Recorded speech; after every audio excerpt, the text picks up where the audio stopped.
Sobat Garuda Militer, jika Indonesia berhasil mengakuisisi kapal fregat kelas Belhara dan Frame, kekuatan Angkatan Laut Indonesia akan meningkat pesat, menjadikannya lebih diperhitungkan di kancah internasional. Kedua kapal fregat ini merupakan kapal perang premium dari Eropa. Naval Group Prancis, pembuat fregat kelas Belhara, bekerja sama dengan Fincantieri Italia dalam merancang fregat, termasuk fregat Frame. Kapal fregat kelas Frame, yang dikenal sebagai kelas Aquitaine di Angkatan Laut Prancis, baru saja dipromosikan di Indonesia melalui kunjungan kapal Bretagne D655.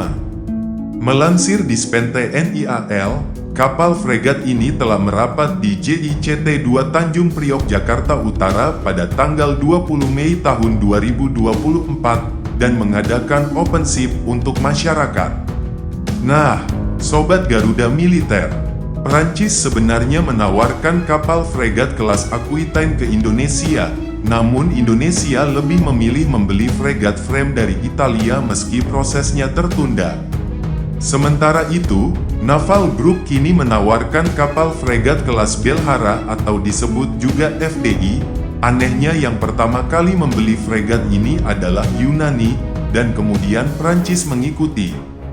Varian ekspor kapal ini disebut fregat kelas Belhara, dan untuk Prancis disebut FDI.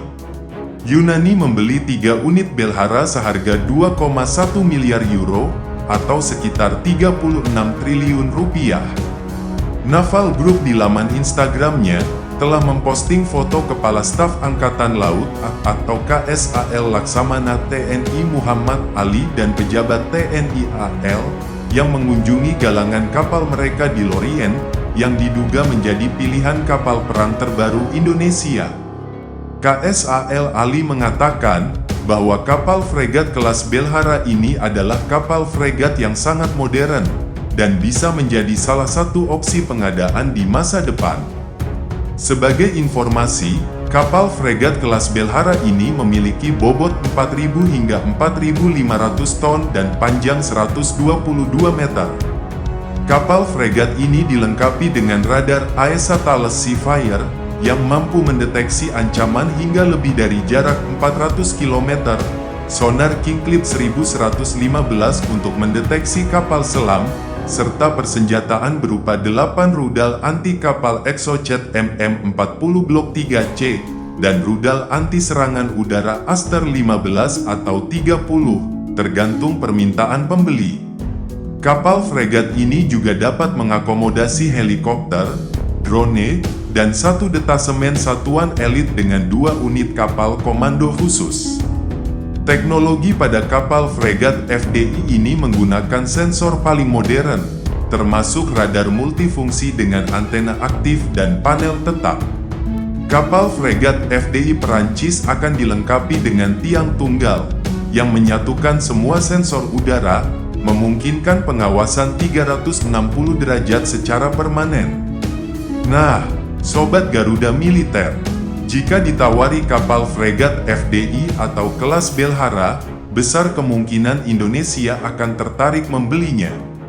Meskipun anggaran yang terbatas mungkin menjadi kendala, peluang Indonesia untuk mengakuisisi fregat FDI atau kelas Belhara di masa depan masih besar. Jika berhasil, Indonesia akan menjadi negara pertama di Asia yang memiliki kapal perang canggih ini, setelah membeli kelas PPA Paolo Taon di Revel dari Italia.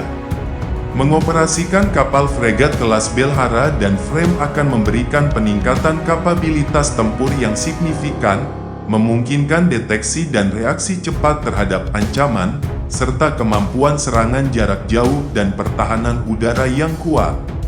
Pengoperasian fregat canggih ini akan memperkuat deterensi terhadap ancaman eksternal dan mengubah keseimbangan kekuatan di kawasan, memperkuat posisi Indonesia sebagai kekuatan maritim utama di Asia Tenggara.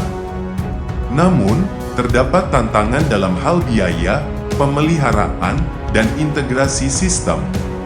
Biaya pengadaan dan pemeliharaan kapal fregat ini sangat tinggi, sehingga pemerintah perlu memastikan anggaran pertahanan yang memadai, tanpa mengorbankan sektor-sektor penting lainnya.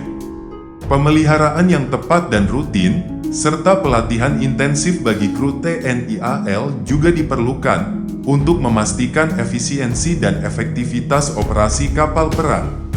Integrasi teknologi dan sistem senjata dari kapal fregat baru dengan infrastruktur dan kapal perang yang sudah ada mungkin memerlukan waktu dan penyesuaian.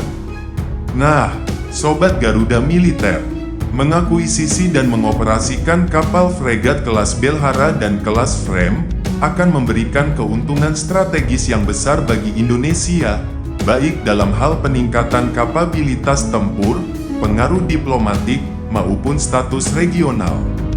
Meski terdapat tantangan logistik dan anggaran, manfaat yang diperoleh dari kemampuan pertahanan yang diperkuat dan proyeksi kekuatan yang lebih besar akan menjadikan TNI AL sebagai kekuatan yang lebih tangguh dan disegani di kawasan Asia Tenggara.